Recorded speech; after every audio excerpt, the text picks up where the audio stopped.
मित्रांनो, ज्या संघटनेमधून आज मी इथे उपस्थित आहेत ती संघटना म्हणजे ऑल इंडिया स्टूडेंट फेडरेशन, जी शहीद भगत सिंग यांच्या विचारांवर चालणारी संघटना।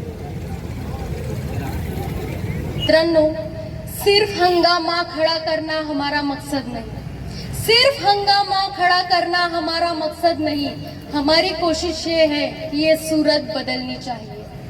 मेरे सीने में नहीं तो तेरे सीने में सही, मेरे सीने में नहीं तो तेरे सीने में सही, आग हो लेकिन कहीं ये आग जलनी चाहिए, आग हो कहीं ये लेकिन आग जलनी चाहिए। मित्रांनो, मी त्यांच्या या आंदोलनाला समर्थन देते।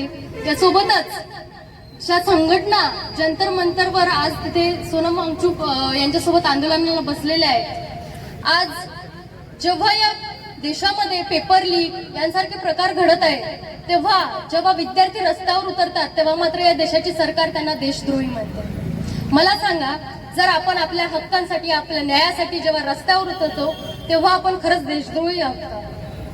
म्हणजे आपल्या हक्कासाठी देशद्रोही का? मग देश विकणारे कोण?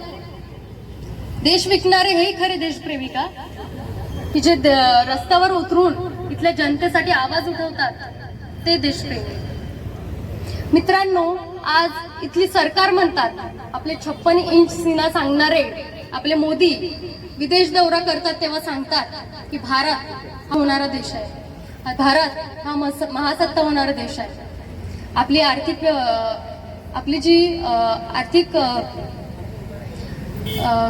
जी परिस्थिती आहे ती 3 नंबरवर आलेली आहे अशी हे मोदी सांगतात। पण मला सांगा, एकीकडे सरकार सांगतंय की हा देश महासत्तेकडे वाटचाल करत आहे, परंतु दुसरीकडे मला असं वाटतं की हा देश महासत्तेकडे नाही तर विद्यार्थ्यांच्या कबरीकडे वाटचाल करत आहे। या देशामध्ये गेल्या 20-25 दिवसांमध्ये 22 विद्यार्थ्यांनी पेपर लीकमुळे आत्महत्या केलेली आहे। याला जबाबदार कोण? याला जबाबदार आहे या देशाची व्यवस्था, याला जबाबदार आहे या देशातील राज्यकर्ते।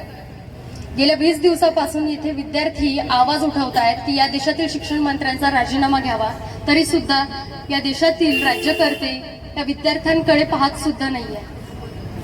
मित्रांनो, आपण बघत आहोत की गेल्या काही दिवसांपासून भारतातील 1 लाख सरकारी शाळा बंद पडलेल्या आहेत। मित्रांनो, पेपर लीक आणि फक्त पेपर लीक म्हणून हा एकच प्रश्न आपल्या समोर नाही आहे। आज आपल्या समोर अनेक समस्या या देशामध्ये निर्माण झालेल्या आहेत। आज इथल्या विद्यार्थ्यांना स्कॉलरशिप मिळत नाहीये, इथल्या विद्यार्थ्यांना डीबीटी मिळत नाहीये। सरकार मोठमोठ्या गप्पा मारतात की आम्ही विद्यार्थ्यांना मोफत शिक्षण देऊ। सरकारने जेव्हा आपल्याला आमिष दाखवला निवडणुकीच्या वेळी, ते आम्ही दरवर्षी विद्यार्थ्यांना 2 कोटी रोजगार देऊ। कुठे आहे रोजगार? अजूनपर्यंत पत्ता नाहीये। म्हणजे फक्त या देशात विद्यार्थी यांना फक्त आमिष दाखवण्याचं काम ही सरकार करत आहे। या देशात हा आमचा आज प्रश्न आहे। आज या देशातील जे सत्तेत बसणारे लोक आहेत, जे काही राज्यकर्ते आहेत, ते म्हणतात की इथल्या विद्यार्थ्यांनी राजकारणात पडू नये। पण भगतसिंगांचं एक वाक्य आहे की जोपर्यंत इथला विद्यार्थी हा राजकारणात पडणार नाही, तोपर्यंत या देशात परिवर्तन होणार नाही। शहीद भगत सिंग म्हणतात, अगर किसी देश की सरकार उस देश की जनता को उनकी न्याय और उनके अधिकारों से वंचित रखती है, तो उस देश की जनता का अधिकार ही नहीं बल्कि हक है कि ऐसी सरकार को उखाड़ दे या तबाह कर दे।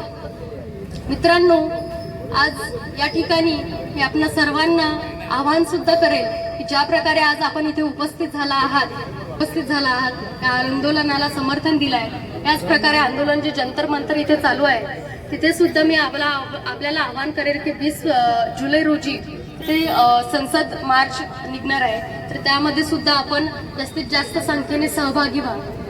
धन्यवाद। इन्कलाब जिंदाबाद।